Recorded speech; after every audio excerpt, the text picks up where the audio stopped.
तो हम बात कर रहे थे कि 8 ऐसे अष्ट विकार उत्पन्न होते हैं शरीर के अंदर, जिसमें आँसू आना, कंपन होना, पसीना आना, बेचैनी होना, रोमांच हो जाना, गले के अंदर से आवाज़ नहीं आ रही, आप बोलना चाह रहे हैं लेकिन आवाज़ नहीं आ रही।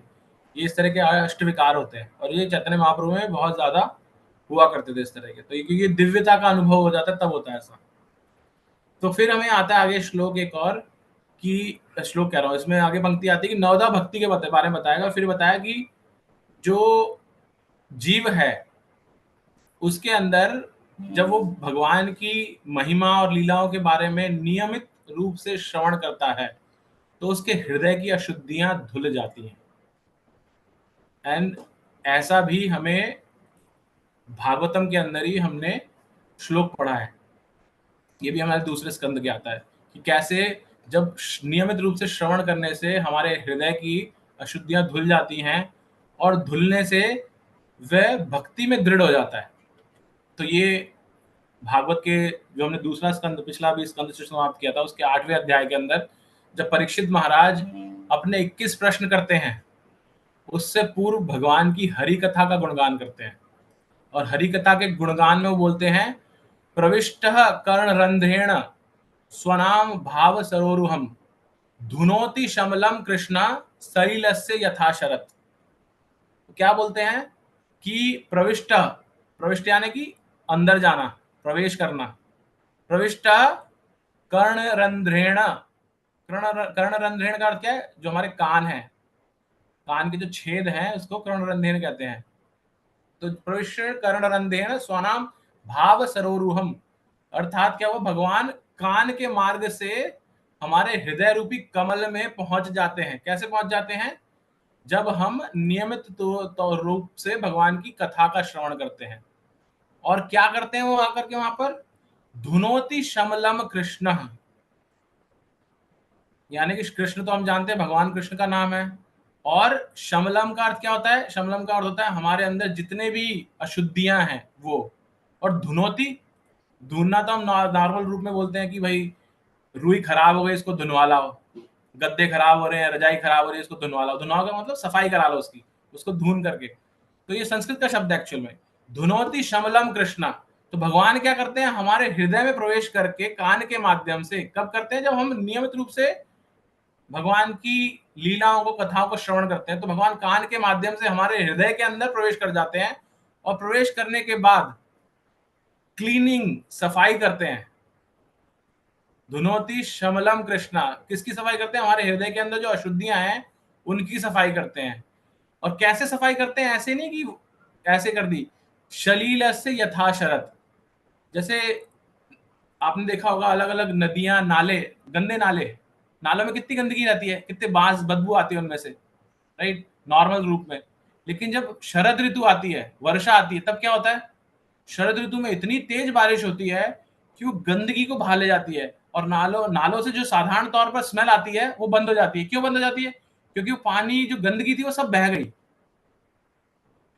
तो इसी रूप से क्या बोला? शलील से यथा शरद, जैसे शरद ऋतु के अंदर जो पानी के स्रोत हैं वो सब साफ हो जाते हैं बरसात से, ऐसे ही भगवान कृष्ण हमारे कर्णेंद्रियों के माध्यम से, कथा श्रवण करने से, नियमित रूप से हमारे हृदय रूपी कमल के अंदर पहुंच करके वहां पर सफाई करते हैं। तो इतना इंपॉर्टेंट श्लोक है ये, हमने जो 2.8.5 पढ़ा था उसके साथ में ही इसी का दूसरा श्लोक भी है। इसके साथ में दो श्लोक आते हैं लाइन से, जिसमें ये बताया जाता है कि जैसे मैंने यहाँ पे बताया तो उसमें आता है कि पहले श्रवणतर श्रद्धया नित्यम घृणतस्य सुचेषितम कालेन नाति दीर्घेण भगवत शिवते हृदय। तो उसमें ये पहला श्लोक है 2.8.4, जिसमें बताया गया है कि भगवान जब हम नियमित रूप से श्रद्धा के साथ, श्रवणतः श्रद्धया नित्यम, श्रवणतः का अर्थ क्या है? श्रवण करना, श्रद्धया मतलब श्रद्धा के साथ, नित्यम मतलब प्रतिदिन, रोजाना रेगुलरली जब हम श्रद्धा के साथ भगवान का श्रवण करते हैं, भगवान की कथाओं का, भगवान विशते हृदय, भगवान हृदय में प्रवेश करते हैं। और उसके बाद फिर आता है क्या क्या करते हैं हृदय में प्रवेश करके, तो फिर ये श्लोक आता है।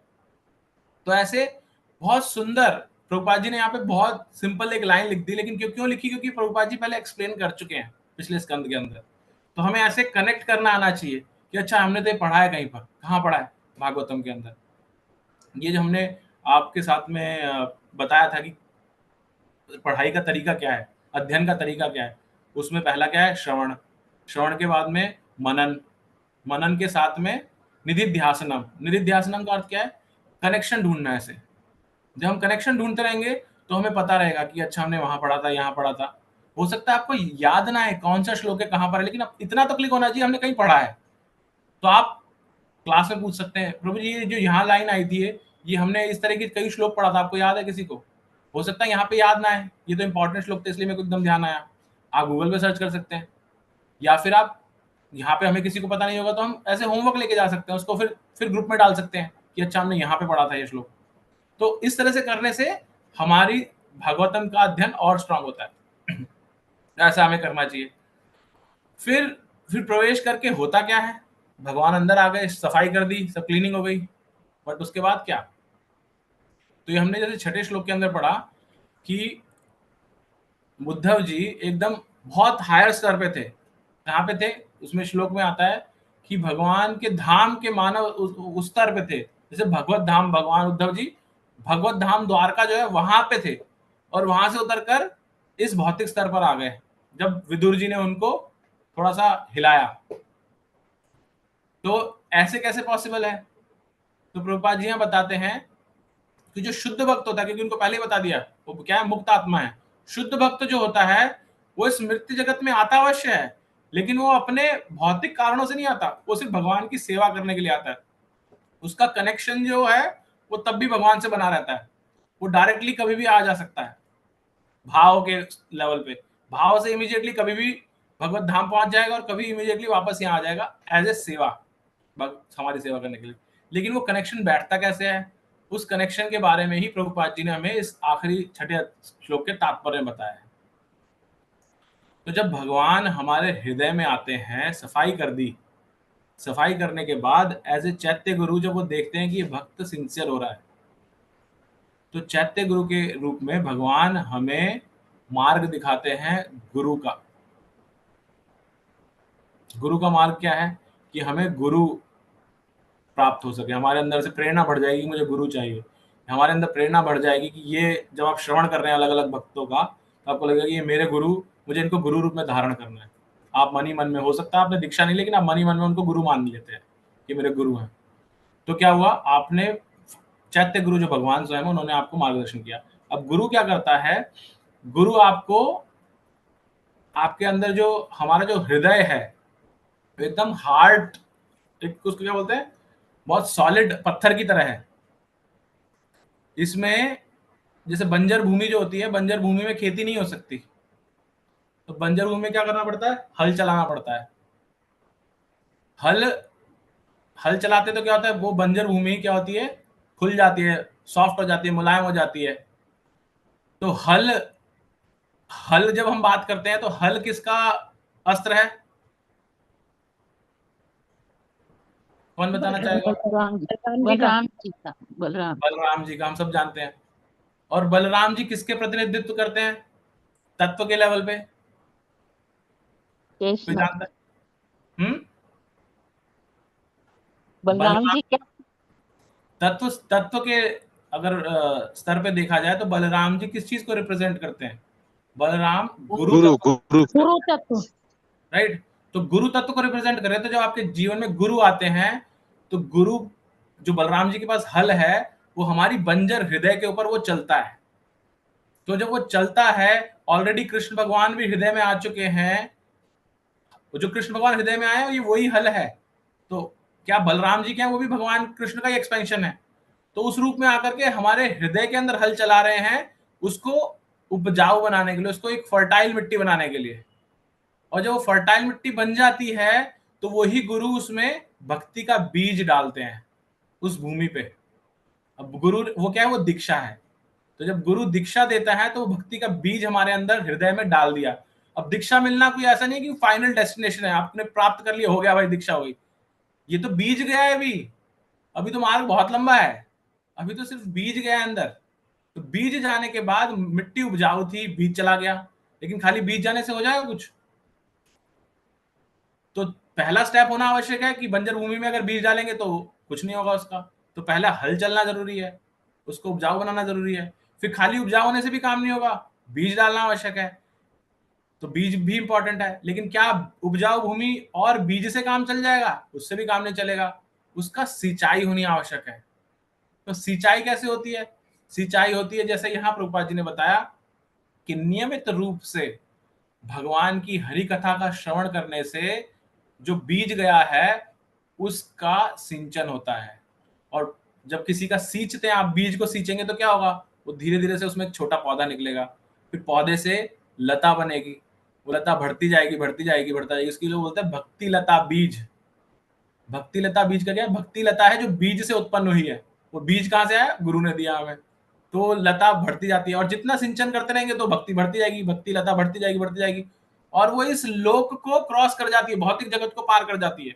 भौतिक जगत को पार करने के बाद वो होती हुई ब्रह्मांड को सब पार करती हुई वो वैकुंठ में पहुंच जाती है। वैकुंठ से भी आगे जाकर के वो गोलोक वृंदावन में पहुंच जाती है। ये भी हमने तात्पर्य में पढ़ा है पहले, अगर आपको याद हो तो वहां पहुंच करके क्या करती है वो भगवान के चरण कमल को पकड़ लेती है। तो आपकी भक्ता लता बीज कैसे बढ़ रही है? आपका कॉन्टिन्यूस सिंचन बहुत आवश्यक है।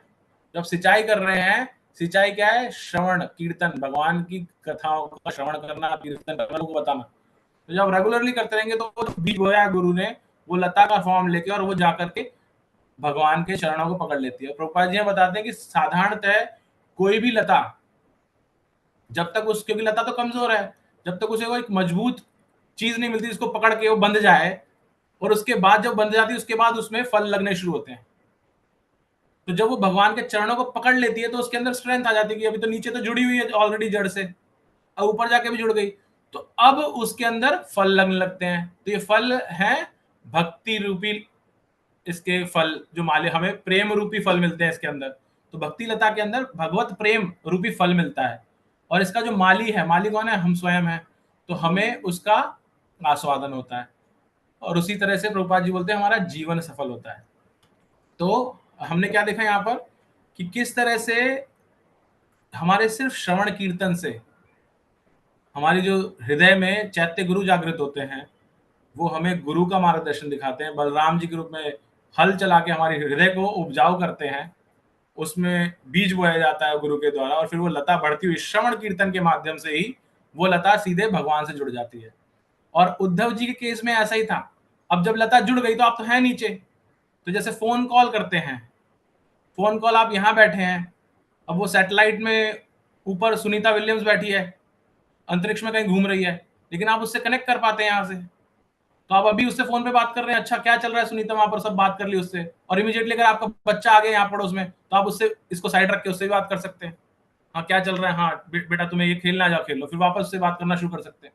क्या है ये? आपने कनेक्शन बना लिया एक बार, उसके बाद आप उधर भी कर सकते हैं और इधर भी कर सकते हैं। तो सेम केस यहाँ उद्धव जी के केस में हो रहा है। उद्धव जी की भक्ति लता बीज कनेक्टेड है भगवान से, तो इसलिए वो दिव्य लीला में द्वारका धाम जो वैकुंठ में है उसमें भगवान की लीलाओं का स्मरण कर रहे थे, उनसे बहुत ही आनंद, जो भगवत प्रेम था वो प्राप्त कर रहे थे। और वहां पर विदुर जी नीचे थे, उन्होंने उनको टच किया, जैसे बच्चे ने आगे आपको टच किया तो वो कनेक्शन उन्होंने थोड़ी देर के लिए साइड रख दिया और बाहर आकर उनसे बात करने लगे। तो प्रभुपाद जी हमें ये समझा रहे हैं कि ऐसा नहीं है कि ये सब ऐसे लिखा हुआ है, ये पॉसिबल है, हम भी देख रहे हैं आप आज के जगत में ऐसा पॉसिबल है। तो ये आध्यात्मिक स्तर पर ऐसा हो रहा है यहाँ पर। तो हमने ये देखा कि अभी वो कनेक्शन उन्होंने थोड़ा सा होल्ड पे कर दिया भगवान के, क्योंकि उद्धव जी उनको बुला रहे हैं यहाँ पर, अब सॉरी विदुर जी बुला रहे हैं, अब उद्धव जी अगले श्लोक से बोलना शुरू करेंगे, 7वें श्लोक से, जो हम कल पढ़ेंगे। अभी तक जो हमने पढ़ा उसमें किसी को कुछ ऐड करना है, कोई जिज्ञासा है तो अभी हम उसको 2 मिनट ले सकते हैं। हरे कृष्णा प्रभु। यस प्रभु जी, हरे कृष्णा। प्रभु जी, एक ये जो हृदय में और चित्त में क्या फर्क है, कुछ आपका आइडिया है उसके ऊपर? चित्त प्रभु जी जैसे मन है ना, मन और बुद्धि, तो मन और चित्त दोनों पर्यायवाची हैं क्या? मन और चित्त, अगेन शायद बहुत एक्यूरेटली मैं नहीं जवाब दे पाऊंगा प्रभु जी अभी, क्योंकि मैं खुद सॉरी, लेकिन सटल है, सटल है। जैसे बुद्धि क्या है? सटल तो समझा मैं, बुद्धि समझा, सटल है वो। और एक ये क्वेश्चन था एक सीधा, ये जो हम बोलते हैं कि हृदय, तो ये हृदय में मतलब कहाँ एग्जैक्टली? फिजिकल हृदय की बात नहीं हो रही ना, वो वहां चित्त की बात हो रही है प्रभु जी। चित्त, हाँ, तो चित्त की मतलब बात चित्त है। में और तो इट्स तो लाइक चित्त में और हाँ, मैं वही बता रहा था, जी ब्रेन और बुद्धि। ब्रेन स्थूल है जो दिखता है हमें, बुद्धि हमें दिखती नहीं करेक्ट है, राइट? ऐसे ही करेक्ट हार्ट दिखता है और चित्त दिखता नहीं है, वो सटल है। तो ठीक स्थूल है और प्रभु जी, सूक्ष्म ऐसा उसका कनेक्शन है। Okay Prabhu, thank you, Hare Krishna. Hare Krishna. Yes. किसी भक्त ने कुछ चैट पे लिखा था, क्या लिखा है? नवदा भक्ति के टाइप क्या है? नवदा भक्ति के टाइप इसमें 9 टाइप में से कुछ यहाँ पे बताए गए हैं। ये एक्चुअल में प्रहलाद महाराज प्रार्थना करते हैं, जब अपनी प्रार्थना बताते हैं उसमें बताते हैं कि जो नवदा भक्ति है वो क्या है एक्चुअल में। और नवदा भक्ति के अंदर सबसे पहले बताते हैं श्रवणम कीर्तनम। तो श्रवण करना भगवान के बारे में, जो हम यहाँ सब कर रहे हैं। कीर्तनम मतलब भगवान का गुणगान करना या भगवान की कथा किसी को बताना। तो वो बताते हैं, और बताते हैं कि श्रवण करना, कीर्तन करना और फिर स्मरण करना। जो अभी यहाँ पर उद्धव जी कर रहे हैं, स्मरण कर रहे हैं। स्मरण यानी कि उसको याद करना, भगवान की लीलाओं को याद करना। पाद सेवनम, पाद सेवन यानी कि भगवान के चरणों की सेवा करना। अर्चनम, भगवान के पूजा अर्चना करना। वंदनम, भगवान से प्रार्थना करना, भगवान के आगे झुकना, प्रणाम करना। दास्यम, भगवान का दास्य भाव में सेवा करना। साख्यम, भगवान के मित्र भाव में सेवा करना। और अंतिम आता है आत्मनिवेदनम, अपने आप को फुली सरेंडर कर देना। तो ये आपको उसमें हम जब आगे पढ़ेंगे अभी आगे 7वें स्कंद के अंदर, वहां पे आपको प्रहलाद महाराज की प्रार्थनाओं के अंदर ये नवधा भक्ति मिलेगी। वहां अपने मित्रों को बताते हैं कि 9 तरीके से कैसे भक्ति की जा सकती है। और किसी कोई प्रश्न? हरे कृष्णा प्रभु। यस प्रभु जी। प्रभु जी, हमने एक किसी क्लास में हमारा डिस्कशन चालू था कि हम लोग जब स्पिरिचुअल वर्ल्ड से नीचे आते हैं तो एक डिस्कशन में ये था कि वो पहले सबसे ब्रह्मा बनते हैं। If you remember we have, यदि कभी आपको याद है तो हमने चर्चा किया था एक बार। करेक्ट। हाँ, तो मैंने वो आपके व्हाट्सएप पे भी डाला था। वो मुझे क्लैरिटी कहीं ना कहीं से मिल गया, मैं डिस्कशन कर रहा था किसी के साथ में।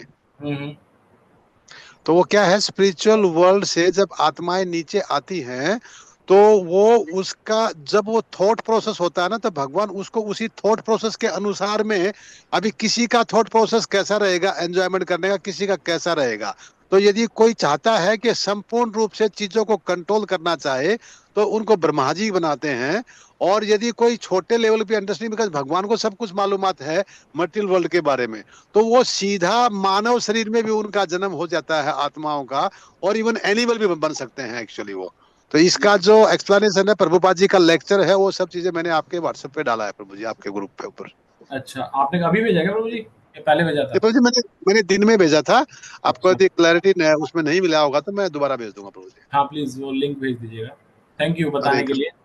ये बहुत सुंदर है यस प्रभु प्रभु। जी। एक्चुअल में और एक इसी पर भाव के ऊपर कथा है। कथा क्या, छोटी सी एक बात है। एक व्यक्ति था, वो भगवान से प्रार्थना करता है। भगवान अगेन कंट्रोलर वाले पॉइंट के ऊपर भगवान से जाके प्रार्थना करता है, ये भगवान मैं बहुत ही संघर्ष कर रहा हूँ मेरे जीवन के अंदर। मैं चाहता हूँ कि आप मेरे को ऐसा बना दो कि बस मेरे आगे पीछे गाड़ियाँ ही गाड़ियाँ घूमें। तो ऐसे भगवान से प्रार्थना करता है तो भगवान उसको तथास्तु बोलते हैं, और थोड़े दिन में वो ट्रैफिक पुलिस वाला बन जाता है। उसके आगे पीछे सिर्फ गाड़ियां ही गाड़ियां घूमती है। तो भाव तो है, लेकिन उसका भाव भगवान ने ऐसे पूरा किया। जैसे आपने बताया, जिसका हायर लेवल का होता है कंट्रोलरशिप, उसको ब्रह्मा बना देते हैं। तो कंट्रोलर तो एक्चुअल में ट्रैफिक पुलिस वाला भी है ना। तो ब्रह्मा बड़े लेवल पे कंट्रोलर है और ट्रैफिक जी पुलिस जी। वाला छोटे लेवल पे कंट्रोलर है। तो कंट्रोलरशिप का भाव जब भी होता है तो भगवान कहीं ना कहीं से पूरा कर देते हैं अलग अलग तरीके से। ठीक है। जी प्रभु जी। और मैंने प्रभु जी ये चैट मेरा कोई somebody किसी ने प्रश्न किया था तो उसका उत्तर मैंने ये चैट जीपीटी में ढूंढा है। और वो एग्जैक्टली मैंने यही लिखा कि ये सबसे पहले जब आत्माएं स्पिरिचुअल वर्ल्ड से आती हैं तो वो कहाँ जाती है, ये मैंने प्रश्न लिखा। और as per the teachings of AC भक्ति वेदांत प्रभुपाद, तो वो चैट जीपीटी सब कुछ पढ़ के रखा। तो जो उनका जहां जहां भी नेट पे कोई सूचना था उन्होंने सारा मेरे को दिया है, और वो सारा सूचना मैंने आपको भेजा प्रभु जी। हाँ, हरे वो कृष्ण। चैट जीपीटी वाला मैंने देखा था। वो लिंक पर क्लिक करने पर वो एक्चुअल में वो नहीं दिखाता। वो खाली चैट जीपीटी खोल देता है। फिर उसके बाद अच्छा अगेन अच्छा। कि आपने नहीं, मैं उसको कॉपी करके भेजता हूँ, वहां से समझ गया था, बट ठीक है। धन्यवाद प्रभु जी, थैंक यू वेरी मच। तो आइए आज की कक्षा को हम विराम देते हैं, कल आगे चर्चा को जारी रखेंगे। तो हरे कृष्ण महामंत्र और वैष्णव प्रणाम मंत्र बोलेंगे। और सॉरी, एक चीज और इम्पोर्टेंट थी, नेक्स्ट वीक, अगले सप्ताह में सबसे इम्पोर्टेंट चीज क्या होने वाली है आपके जीवन में, या आध्यात्मिक स्थिति के हिसाब से क्या है विशेष? मायापुर धाम की यात्रा और गौर पूर्णिमा आएगी। हाँ, गौर पूर्णिमा तो अभी दूर है माता जी। शिवरात्रि शिवरात्रि शिवरात्रि आने वाली है, यस। शिवरात्रि क्या, वैष्णव नाम यथा शंभु, भगवान शिव जी की शिवरात्रि है। तो ऐसे ही मुझे कुछ प्रेरणाएं, मैं एक्चुअली में पढ़ रहा था कहीं पर, तो भागवत के अंदर बहुत सुंदर एक स्तुति आती है, जो शिव जी प्रचेतास को स्तुति सुनाते हैं, प्रार्थना करते हैं, वो भगवान के लिए प्रार्थना कर रहे हैं, उसको बोला जाता है रुद्र गीत। तो हमारा ऐसे भगवान ने ऐसे प्रेरणा दी कि अगले सप्ताह हम पूरे वीक रुद्र गीत का अध्ययन करेंगे। है भागवत ही, लेकिन हम इसको थोड़ा पॉज दे देंगे जहां तक भी होंगे, और next week Monday to Friday हम रुद्र गीत पढ़ेंगे। तो मैं एक्चुअल में बताना चाह रहा था, ग्रुप पे मैसेज भी डाल दूंगा, तो आप सब भी और आपके जो फ्रेंड सर्कल में जो भी हो, जो जुड़ना चाहते हैं हमारे साथ रुद्र गीत को पढ़ने के, तो उससे क्लैरिटी आती है, हम भक्ति में हैं तब भी, और नए लोगों को भी, कि शिव जी की क्या पोजीशन है, वो भगवान से क्या प्रार्थना कर रहे हैं, तो उसमें सुनने को मिलेगा आपको। ठीक है, यही बोलना। रुद्र गीत कहाँ मिलेगा प्रभु जी? रुद्र गीत माता जी है 4th कैंटो में। 4th? हाँ, 4th में है। हरे कृष्ण प्रभु जी, आपने एक बुक का रेफरेंस दिया था जिसमें शॉर्ट वाला, लेकिन उसमें लिंक नहीं आया। ओके, मैं भेजता हूँ, सॉरी प्रभु जी। भागवत प्रभा ना, भागवत प्रभा। हाँ ठीक है, मैं भेजता हूँ, फोटो भेजता हूँ। एक्चुअली वो मेरे पास रखी है अभी। कृष्ण प्रभु जी, रुद्र गीत डाल दीजिएगा ग्रुप में प्रभु जी। तो हाँ, भेज रहा हूँ, यस। ये दिख रहा है आपको, भागवत प्रभा मेरे पास, ये नाम मैं भेजता हूँ, जो मेरे पास इंग्लिश में है, प्रभु जी दिख रहा है, ये हिंदी में भी है जी प्रभु जी। तो बहुत छोटी सी पुस्तक है, इतनी आप इतने में पूरी भागवत पढ़ सकते हैं। देखिए कितने प्रभु जी, 4th कैंटो का एक ही पार्ट है क्या? फिर रुद्र गीत है उसमें एक ही पार्ट, मतलब माता जी पार्ट 1 पार्ट 2 ऐसा रहता है? माता जी ऐसे मुझे कौन से स्कंद, मतलब स्कंद में तो 4th में है, मैं आपको बता दूंगा, उसमें मैं लिखा भी है, मैं मैसेज भेजूंगा, उसमें आपको थोड़ा पता चल जाएगा। बट आप भागवत अपनी रेडी कर सकते हैं, बाकी स्क्रीन पे तो हम शेयर करेंगे यहाँ पे जो करते हैं। ठीक है, तो आइए हरे कृष्ण महामंत्र वैष्णव प्रणाम मंत्र के साथ कक्षा को विराम देते हैं आज। हरे कृष्णा कृष्णा कृष्णा कृष्णा हरे हरे, हरे राम राम हरे हरे। वंशाकल्पतरुभ्यश्च कृपा सिन्धुभ्येव च पतितानां पावनेभ्यो वैष्णवेभ्यो नमो नमः। अनंत कोटि वैष्णव की जय, श्रील प्रभुपाद की जय, श्री श्री राधा माधव की जय। हरे कृष्णा, सभी को दंडवत प्रणाम। हरे कृष्णा प्रभु जी।